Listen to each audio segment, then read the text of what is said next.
slow today. Oh, here we go. All right. Thank you, everybody, for joining the September community call. I hope my voice doesn't sound too weird. It's recovering, so hopefully I'll get better soon. Anyways, back to the agenda now. Right. So I have a few announcements to make with regards to the APAC Symposium. This might be repetitive for some of you who were already in the APAC Scientific Forum yesterday, but please bear with me for a few minutes while I go through those announcements.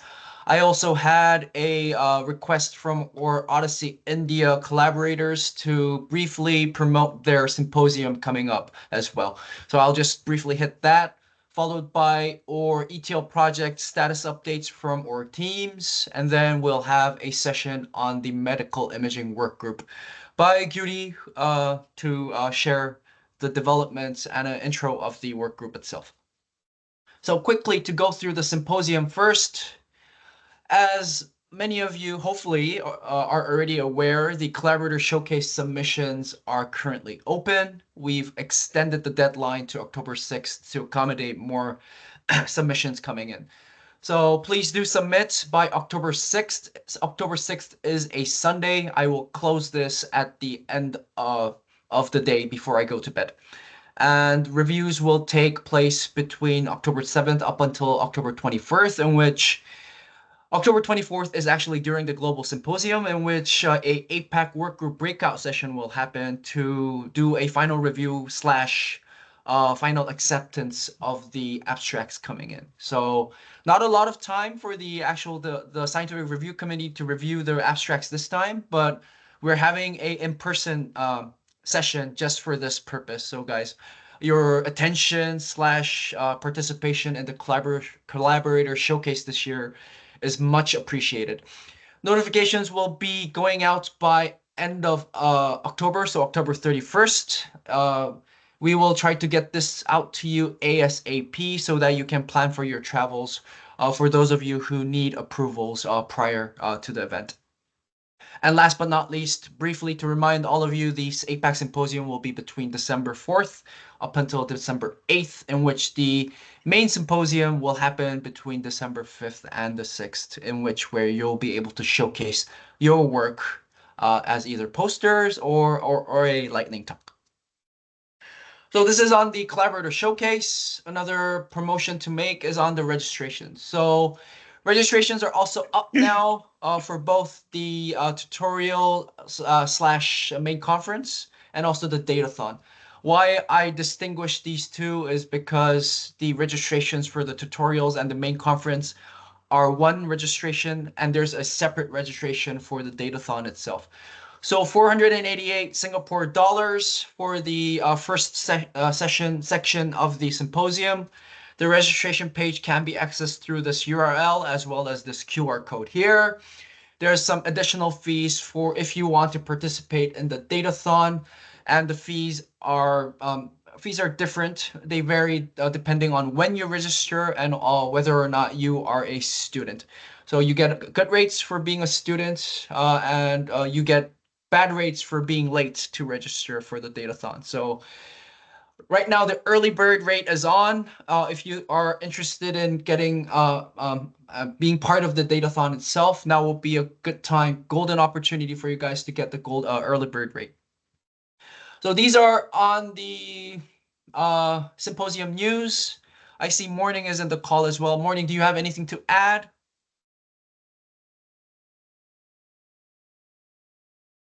I am so bad at calling out people. I shouldn't do that.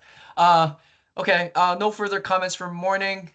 When does the early bird period end? Morning, do you have an answer to that? We have a question on when the early bird rate ends. Okay, I think Morning is having trouble unmuting himself. I will get back to you on that, Cynthia, after checking with Morning and team. If no other questions on the symposium, I will move on to the next item. Our OHDSI India colleagues are hosting their first symposium. So it's on October 5th at Mumbai. The details as well as the registrations are available through this QR code. So for those of you who are interested in being in India or happen to be in India during this time, it will be a good opportunity to visit and hear about what our Odyssey India collaborators are doing. I will also put down a note for a future community call session in which we can have our Odyssey India colleagues tell us about how well their event went. So I will put that note right now.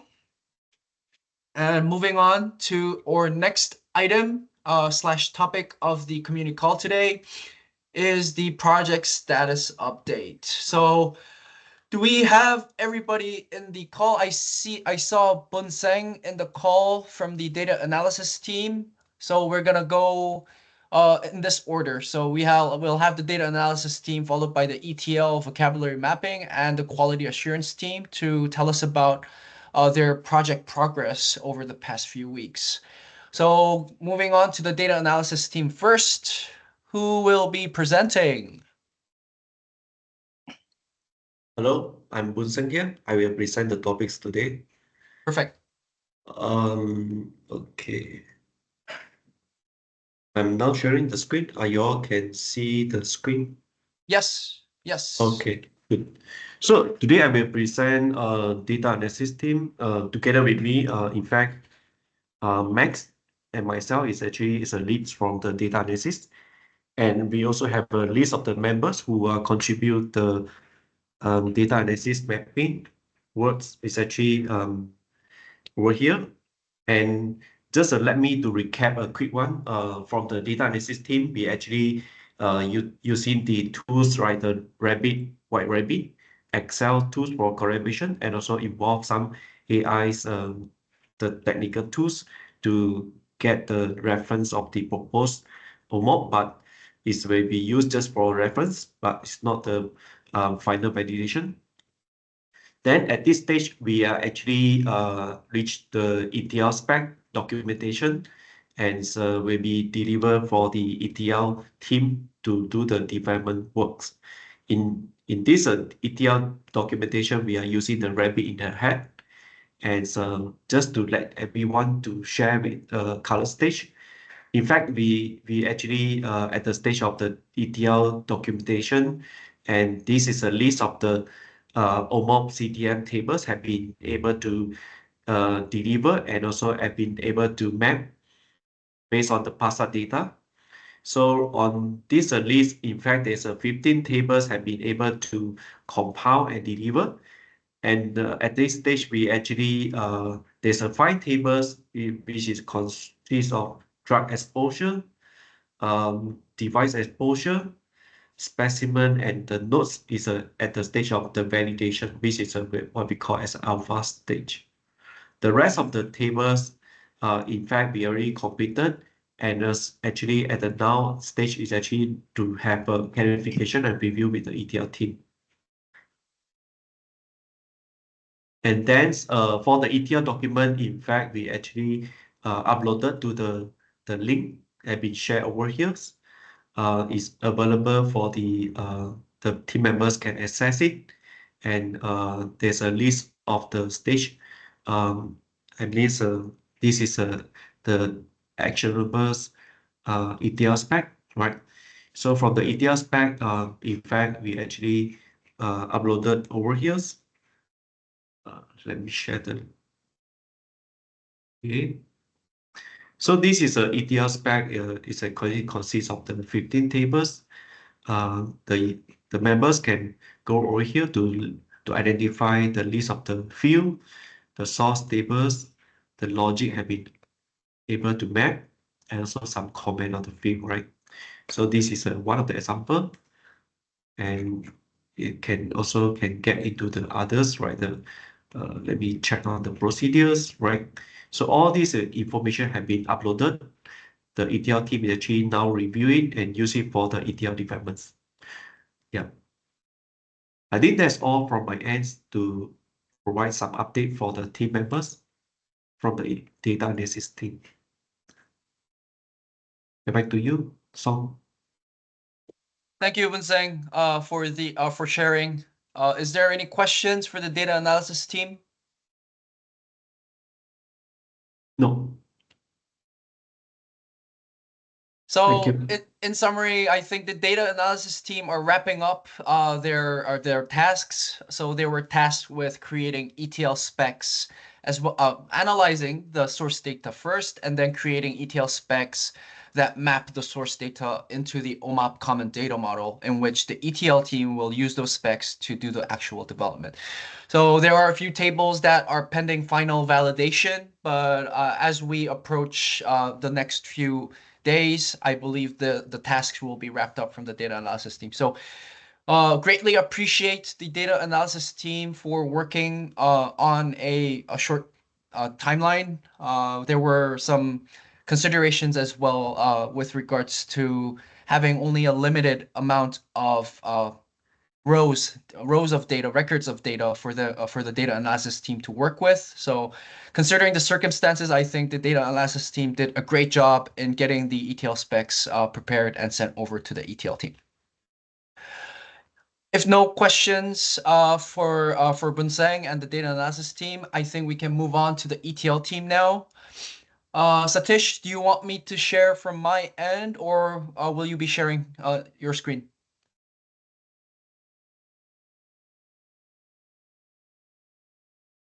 Satish, is he on? Yeah, Okay. I can share the screen. Yeah.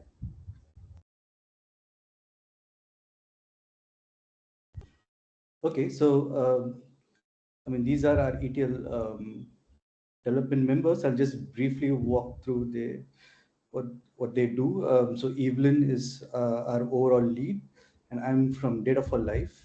Steven is from Novo Heal. GIV is working for IQVIA. Afrain is as well looking for Data for Life, and Humcheese is working for CData Plus, and as well Sonchai and Chinapat. Alicia is also looking for Data for Life. Patrachai is a data engineer. Heng Xian looking for Data for Life. Erwin is from A-Star. Brandon from Data for Life. Sukatat is as well from data engineer. Lim and Chow are from Novo Heal. And last but not the least, Song, a project manager from IQVIA. So those who are in bold, I mean, there are multiple leads for the ETL team, and the reason is because we decided to create two sub teams within the ETL team itself into SQL and Python. And there were some discussions, and the reasons are because there were a couple of personal preferences about the choice of language that they would want to develop. And therefore, we decided, okay, then it's a lot easier to collaborate within the sub teams if there's certain preferences and to follow the best practices and all that.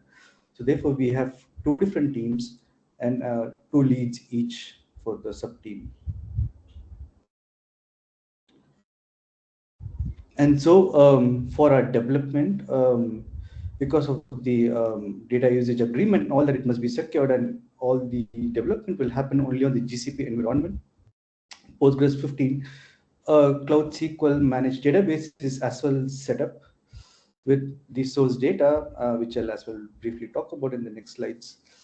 Two virtual machines, which is the N2D standard 2, which the configuration is as well 2 vCPUs and 8 GB of memory, which is roughly like around 100 Singapore dollars per month, and good enough for the development. Secure SSH access for each member is being emailed.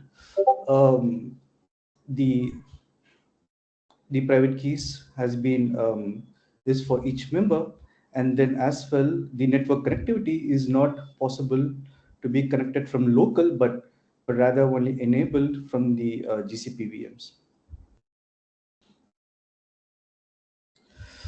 And talking about the source data in OMOP, so the source data is formatted and available in the GCP bucket, and then from there it is being loaded into the managed Cloud SQL Postgres database. The automation scripts are here, and these are the three schemas that the ETL developers will use to fetch the data and do the transformations. And for the target OMOP schemas, they're as well created for each sub-team, populated with the OMOP tables so that the overlapping is minimal. I mean, the way it's been planned itself is that each developer would only work on one table and there wouldn't be any overlapping. And then once this first phase is completed, then we will move to a singular schema, which where all the ETL would be done with the OMOF tables. And lastly, the concept data is as well loaded in the concept table. So talking about the ETL development framework as well, I mean, there has been some discussions on, I mean, how to, I mean, proceed in the best possible manner, because there are so many developers involved, a lot of tables, and how do you do this in a coordinated manner? Because in the end, that you would want to kind of replicate this process for the larger data set and as well in a different environment in the simplest possible way. So we as well decided to use the GitHub repo, where Git is probably the #1 tool for version control and collaborative development. GitHub is quite popular for public repos, so we'll be using that. And then as well, the to just standardize and familiarize other developers, the GitHub process has well been shared with our developers, and also the setup instructions on the Python framework, which was also again discussed. And then we decided to have a common framework which will accommodate both the teams using SQL and Python. And then in the end, with just one command, you would actually run all the ETL process for the tables in one shot. So that's the idea, and therefore the setup instructions has been provided for GitHub. And it's yeah, I mean, most developers have as well tried it and been setting their accounts on the GCP VM. Yeah, the Python framework will as well generate your OMOP schemas, and we can just create as many as we want for the version 5.4.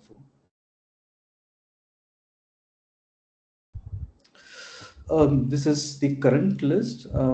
We have just agreed based on the number of developers in each sub-team, and based on the capacity as well.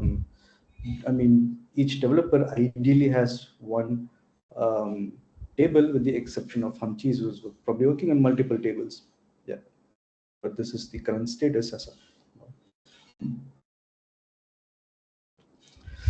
The progress, yeah, the person table is completed. There are other PRs as well in review for the visit occurrence, observation, and dead tables.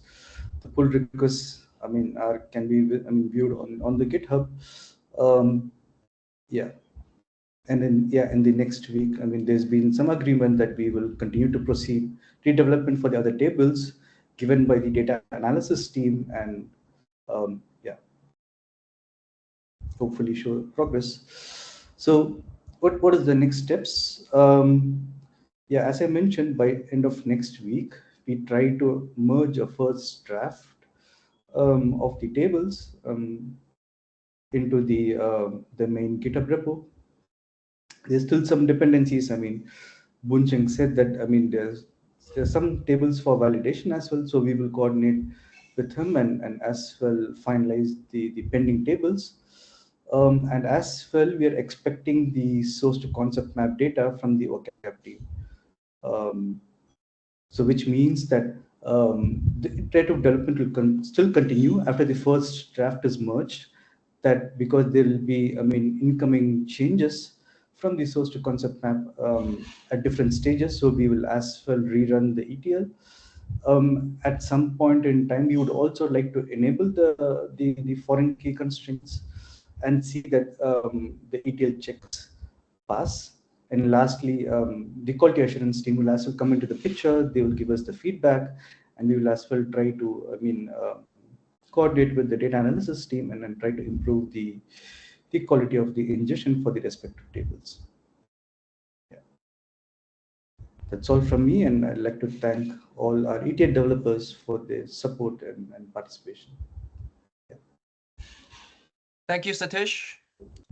Any questions for the ETL team? This is not a question, just I want to say that this is really, really well organized effort, and everyone, you know, this is kind of, you know, role model for a future ETL process. So great job once again. Thanks. Thank you, Chan. Any other comments from the community? We have Cynthia.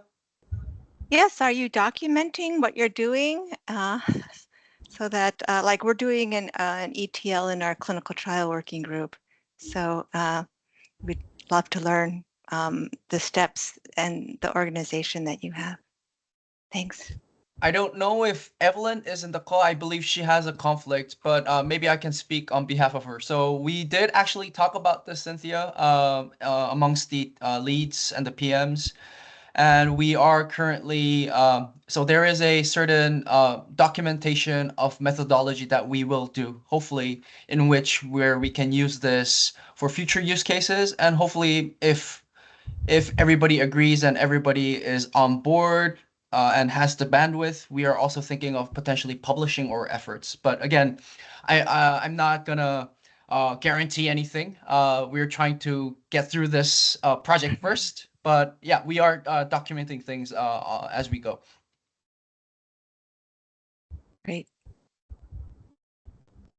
Any other comments? If no comments, I think we can now open up the floor to our vocabulary mapping team. I don't know who will be presenting. Chi, I see you. I don't see Lakshmi. Do I call you out, Chi?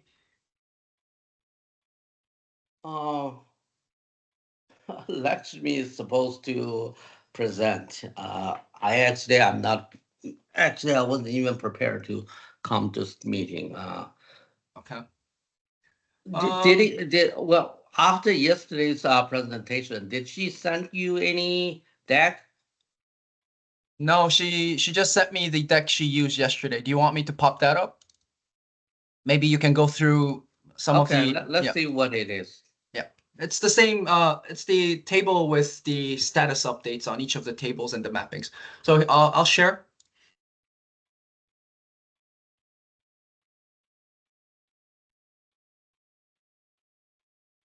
Okay.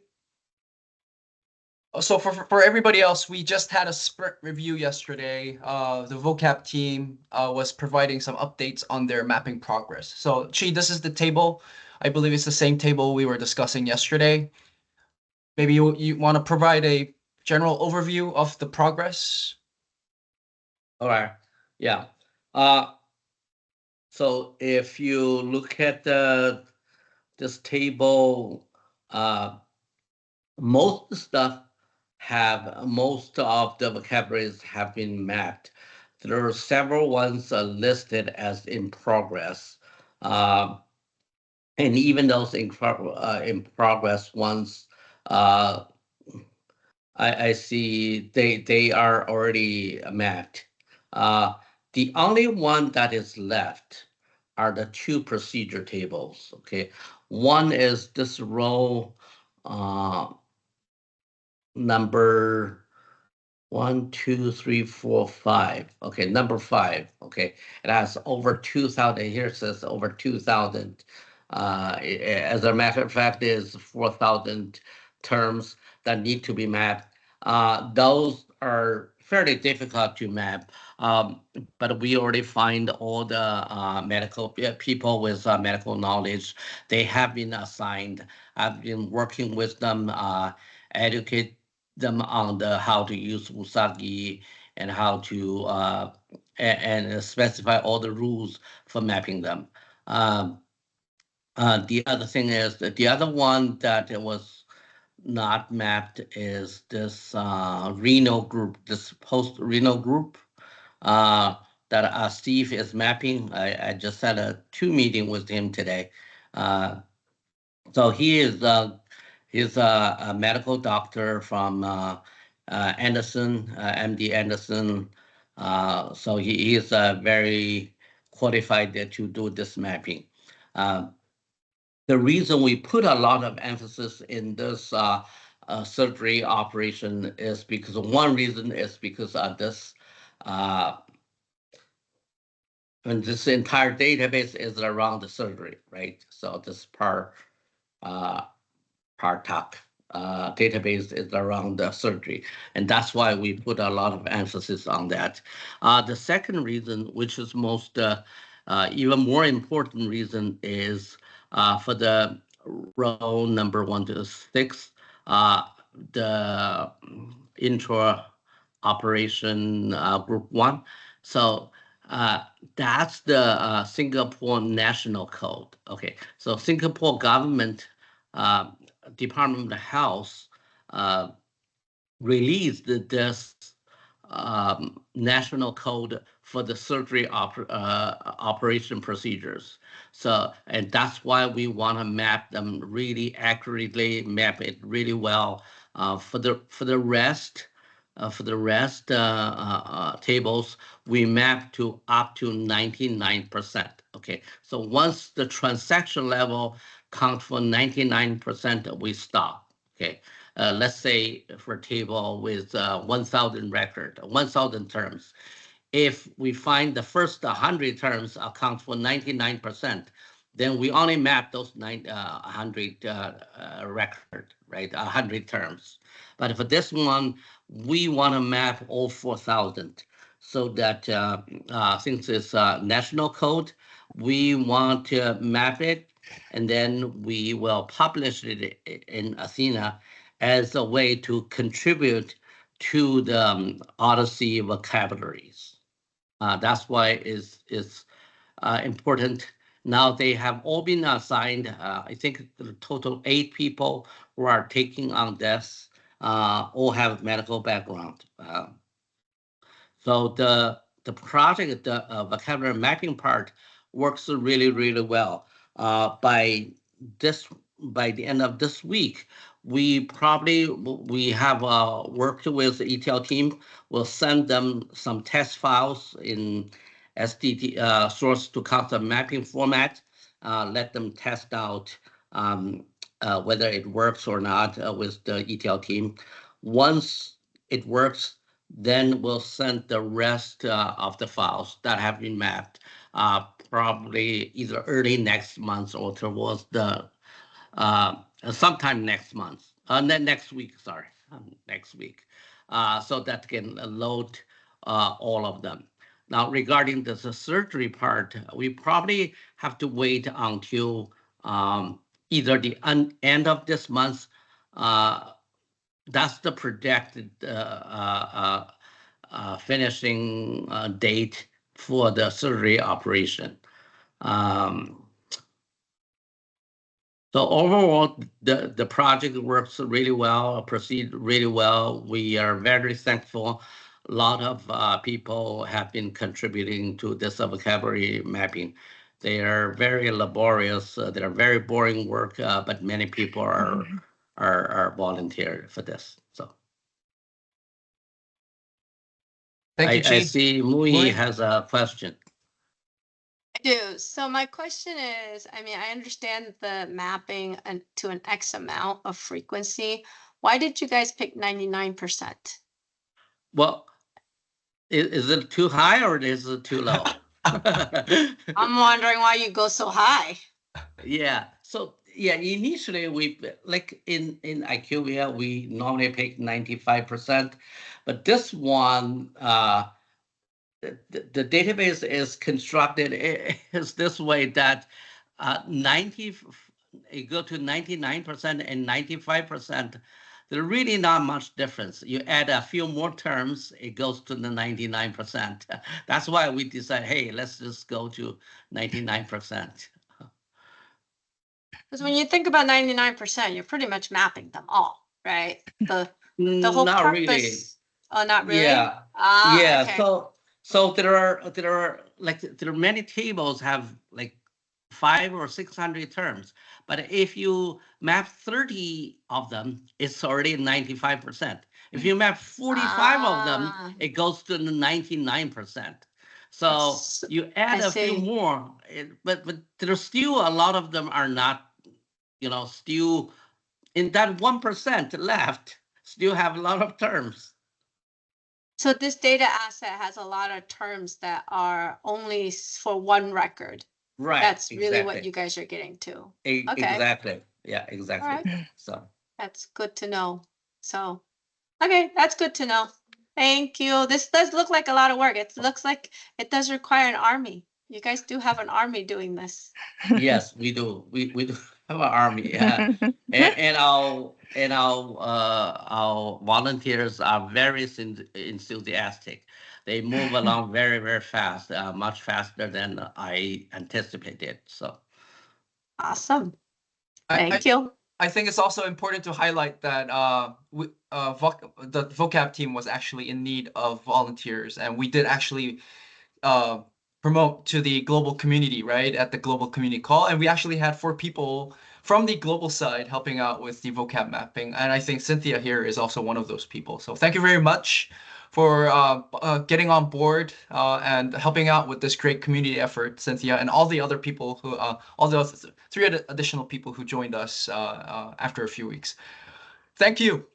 yeah, Cynthia Yeah, helped welcome. us with the drug mapping part. Yeah, thank you. Yeah. So I'm just reviewing, right? Those 3 reviewing, that right. Younghui, and I have reviewed one already. It looked Yeah. good. Okay. Perfect. Perfect. See, Cynthia, we shouldn't belittle any of the work that any of these volunteers do, right? Including yourself. Exactly. It's when you say you're just reviewing, I wanted you to take out the word just, right? All right. Because it is any help that we can get, because as you can see with both the ETL, the business analysis, and now even the vocabulary, right? It takes an army in order to properly do this, right? And I truly myself am very surprised as the number of volunteers we have on the APAC side, and the enthusiasm and the passion that we have to get this project done. Because when I first suggested it, I was so scared that because we have such a shy group, I'm like, oh boy, am I only going to get 2 or 3 volunteers, right? I had that in my mind. And when we saw the number of volunteers that actually raised their hands, and not only raised your hands, but actually did the work, right? Because there's a difference also. We get people raising their hands all the time, but how many of those actually then turn into people who's actually going to do the work? Especially with the amount of work that you've seen from all 3 groups so far. It's quite a lot. So big thank you to all those that are helping out.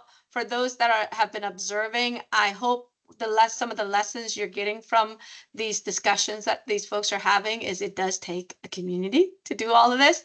And it is a lot. I shouldn't say it's a lot more complicated, but it's not as simple as the ETL tutorials that we teach, okay? The tutorials make it sound simple, but overall, there's a lot of different hoops that you have to jump through. So, Cynthia, I see your hands up. Yeah, it's just, could I just get like a quick overview of what the data source is?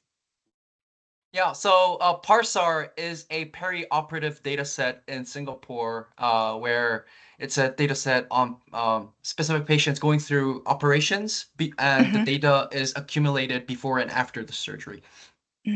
Okay, thank you. Yeah, great.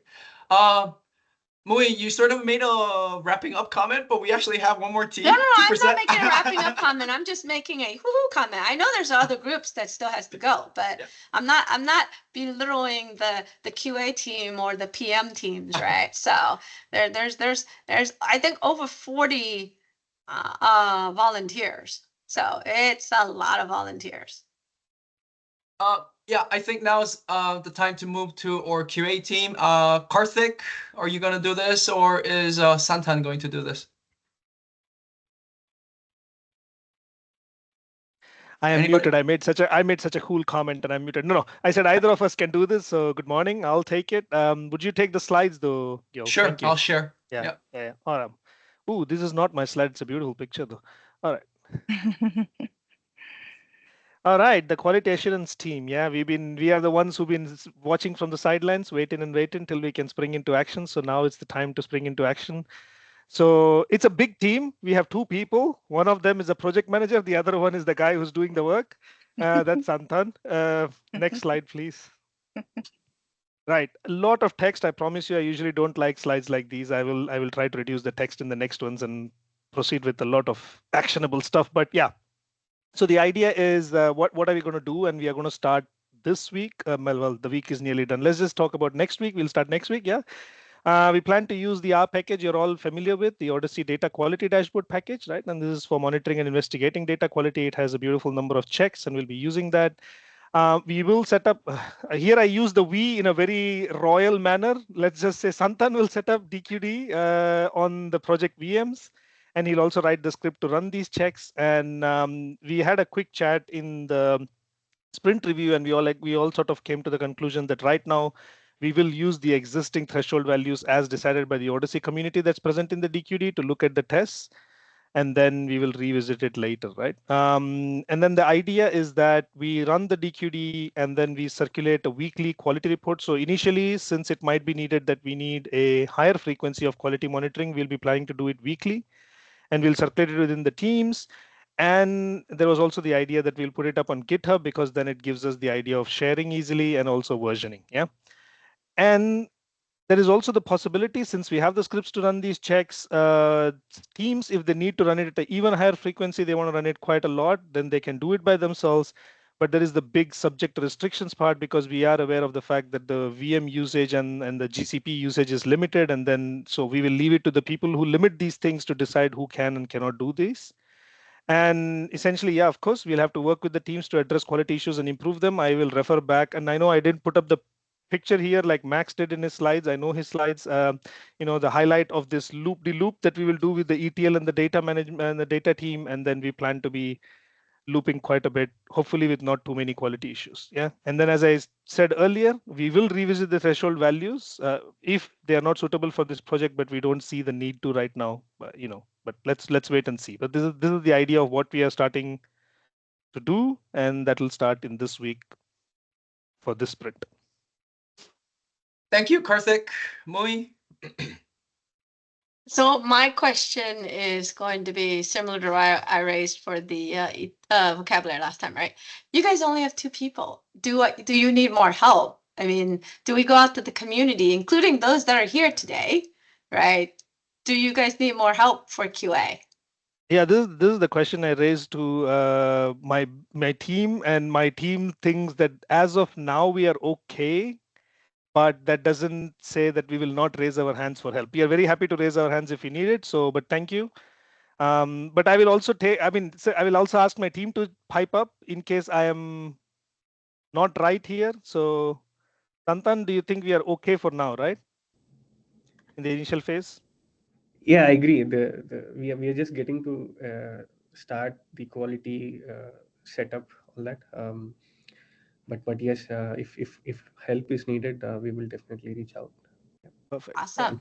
Thank you. And also just to highlight, right, when we say we will work with the teams, it does mean that we will start pulling in people to address these quality issues and get a lot more people involved. So while the team may not expand, technically speaking, the functional team is bigger. Right. Sounds good.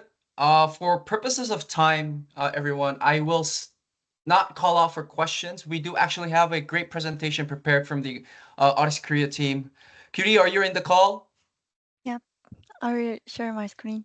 Sorry for taking up too much of your presentation time. I hope it does give you enough time. I am happy to stay over whatever number of minutes you need. Please. I will speed up. No, you don't need to. Take your time. Can you see my screen? Yes. Yeah, hi, I'm Kyulee, and I'm happy to introduce the Medical Imaging Working Group in today's APAC call. The Medical Imaging Working Group aims to represent medical imaging data in the OHDSI, and the co-leaders are Chan and Parnegi. As you know, OHDSI is a relational database and mainly includes structured data from EHR and claims data. So it has limitations when researchers try to observe changes in imaging findings, such as nodule size and shape in patients. And for medical imaging, it's one of the most advanced areas in medical AI, and many imaging AI algorithms have been published. However, very few have been applied in actual clinical practice. It has been pointed out that models showing high performance in research often fail to achieve the same in clinical environments. To demonstrate it, a large amount of data from various populations and settings is needed. However, combining data from multiple sources presents challenges, and a potential solution, federated analysis, still requires standardized data to be successful. And medicine is inherently multimodal, meaning that to fully understand the patient's condition, we need to analyze various features captured from different sources. However, integrating medical imaging into ㅍCDM comes with some challenges. Medical imaging files have a complex structure, containing both the image and its metadata in code or text formats. Also, imaging data varies across different modalities and equipment, leading to heterogeneity between institutions. But incorporating this data offers a lot of opportunities. By linking imaging data with clinical data, we can enable longitudinal analysis, which allows for different phenotyping. To address this need, radiology CDM was proposed in 2022. Radiology CDM successfully introduced two tables for radiological images and standardized the imaging metadata. But since medical images include also pathological and dermatological images, it became necessary to expand radiological images to the whole medical images. Based on this schema, this working group developed medical imaging CDM with a scalable structure and an emphasis on the provenance maintenance. Our working group has had bi-weekly meetings over the past year and a half, discussing with various stakeholders to build the framework. And this February, we published this work in Journal of Imaging Informatics in Medicine.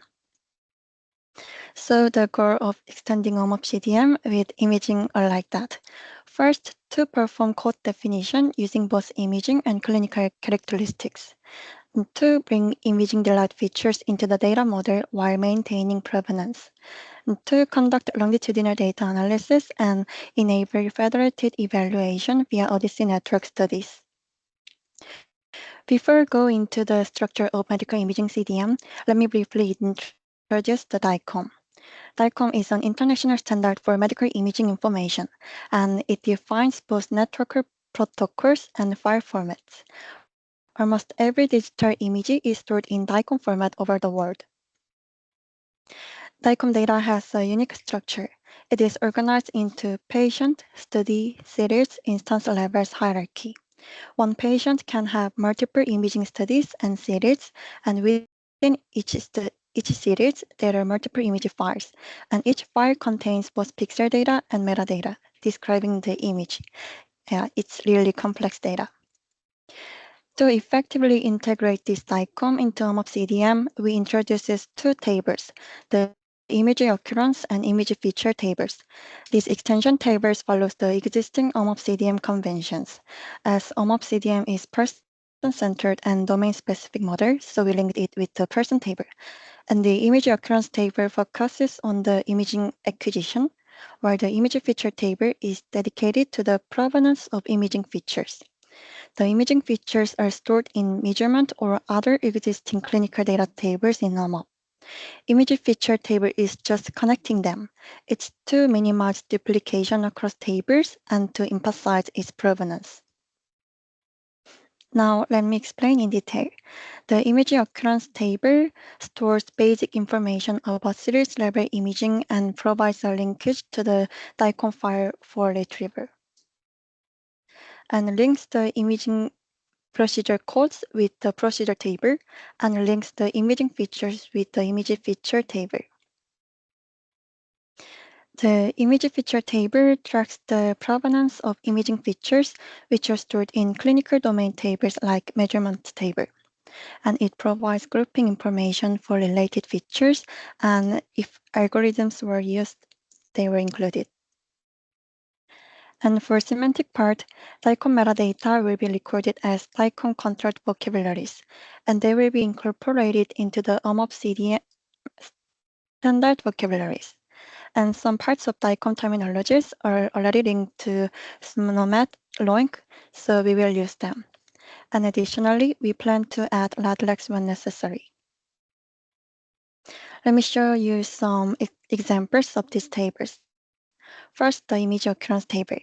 It has an occurrence ID as the unique identifier, and it links to the person, visit, procedure tables to connect ㅍCDM. and it stores imaging metadata like anatomic site, modality, and date. It stores the unique ID and file path to directly enable retrieval of the image. Next, the image feature table. It tracks the provenance of features by linking to the image occurrence table. It also stores the imaging features and groups some related features to an imaging finding group. It links to the event ID of the features stored in clinical domain tables like measurement table. And when an AI algorithm was used, it tracks the algorithm. So we envision that this data can be easily used in Atlas for code building like this picture. Now, I'd like to recap the main points of our presentation. We developed medical imaging extension tables, image occurrence, and image feature, and we proposed adding imaging specialized vocabularies. Our ultimate goal is to contributing for expanding the capabilities and usability of OMOP-CDM. However, there are some limitations to the imaging extension model. Radiology reports are important but not yet covered, and we can connect them using NLP and the node table. And there are some images not formatted in DICOM, such as pathology images. So we aim to convert into DICOM and integrate them. We also need a place to store validation metrics and parameters for AI algorithms, which we haven't yet included in the tables. And our medical imaging CDM is a framework model, so we are working on adopting it into the real-world data. For this, we are currently working on standardizing vocabularies, and once that's complete, we plan to provide a reference implementation. We also plan to conduct OHDSI network studies using images in the future. You can follow the progress on terminology standardization work via the DICOM to OMOP GitHub, and we are conducting implementation study using the Alzheimer's ethnic dataset and city MRI real-world data from Korea. Details about the network study will follow, and this is the end of my presentation. This QR code linked to our GitHub page, so if you need additional information, it could be helpful. So thank you so much for your attention. Thank you, Kyulee. You rushed. I'm sorry for making you rush. But yeah, thank you for your presentation. Chi, you have your hand up. Yeah, what is an example of imaging feature?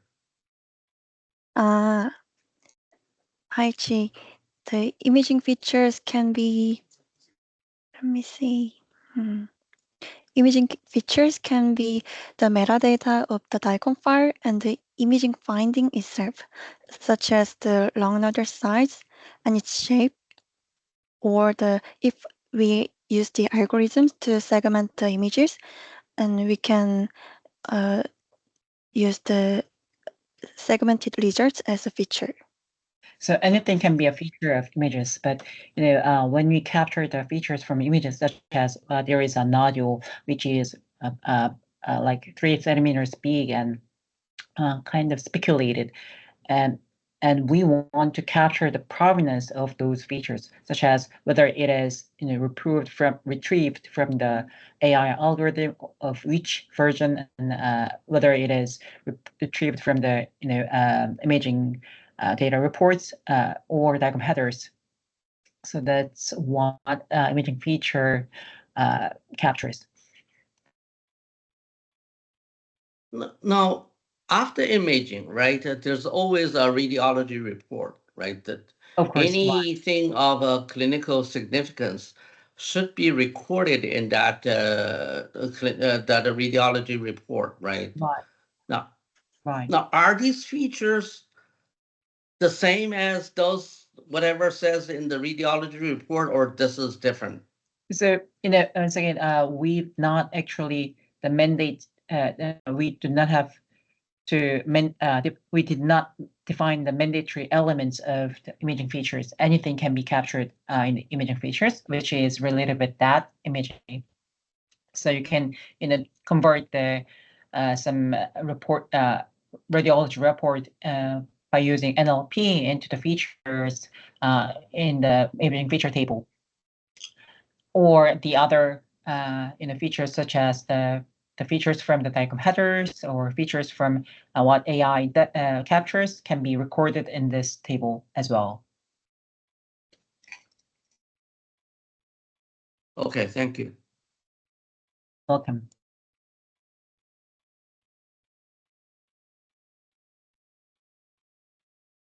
Thank you, Chi. Any other questions from the community?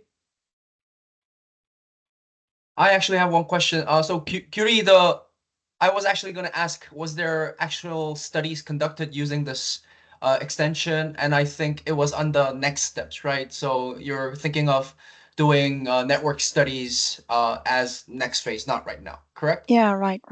Okay.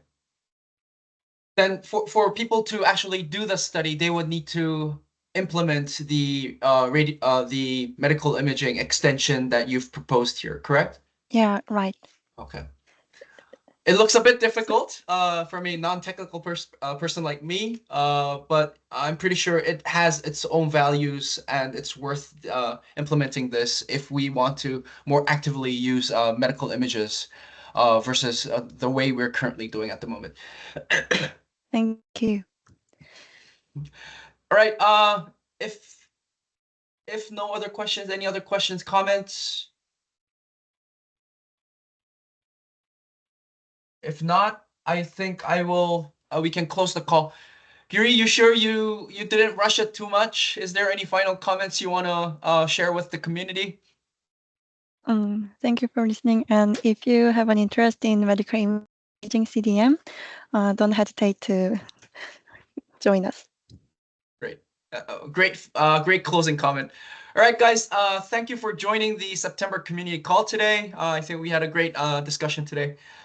Stay tuned for next month's community call. Next month's community call will be hopefully the closeout of the ETL project, but that is subject for change depending on the progress we make in the next few weeks. So there may be some adjustments to the topic or the community call itself. I will send out notifications once this becomes concrete. All right, thank you, everybody. Have a great day ahead, and good night for those of you who are in that time zone. Bye-bye. Bye. Thank you. Bye. Bye-bye. Thank you. Bye bye.